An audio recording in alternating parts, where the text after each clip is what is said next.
Hello guys, welcome to my vlog. Siguro marahil sa inyo lahat nagtatanong kung asan po tayo, no? Dito po tayo ngayon sa Riyadh, Saudi Arabia. Ayan, no? So, yan.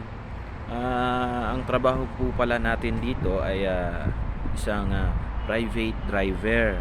Ngayon po, sa pagiging private driver, um, ah, may isa pong tao na may isa pong tao na ipagda-drive mo. Pero depende po 'yun sa isang tao na 'yon. Kasi based po sa akin, yung madam ko po is yung matanda. Ngayon, hindi naman siya palalabas talaga ng bahay. Ngayon, ang pinagda-drive ko ngayon is yung anak niyang babae. So, 'yun.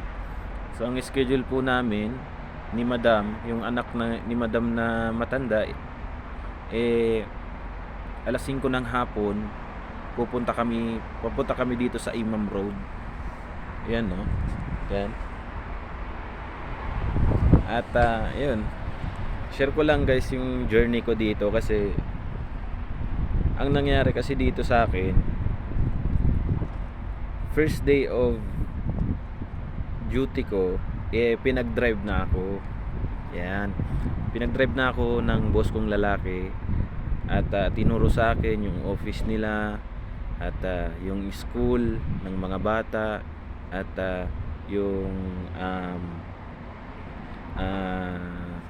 pinupuntahan na airport kasi palaging lumalabas ng bansa yung boss ko, si boss na lalaki at boss na babae. Yun.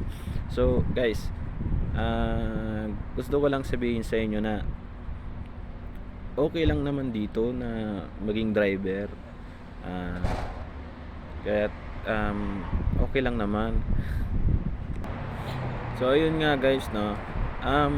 Based sa aking experience dito, no, wala pa akong ikama. So yun, wala pa akong ikama ngayon. Residence ID 'yon. So yung ikama dapat kunan ka bago mag 1 month, dapat makunan ka na ng ikama para ma-process na yung lisensya mo. Pero sa akin kasi, ang nangyari kasi sa akin guys, parang pwede daw mag-drive dito. Sabi ni boss, pwede daw ako mag-drive ng wala pang lisensya. Ngayon, ang gagamitin kong lisensya is yung passport ko at yung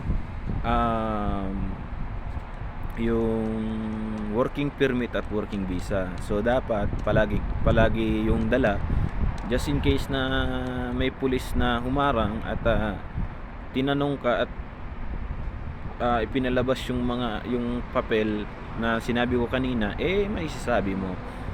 Kasi questioning ka talaga kung bakit wala ka pang lisensya dito sa Saudi Arabia. Yan. Ano ka ba dito sa Saudi Arabia? Yun mga questionable ang mga ganon.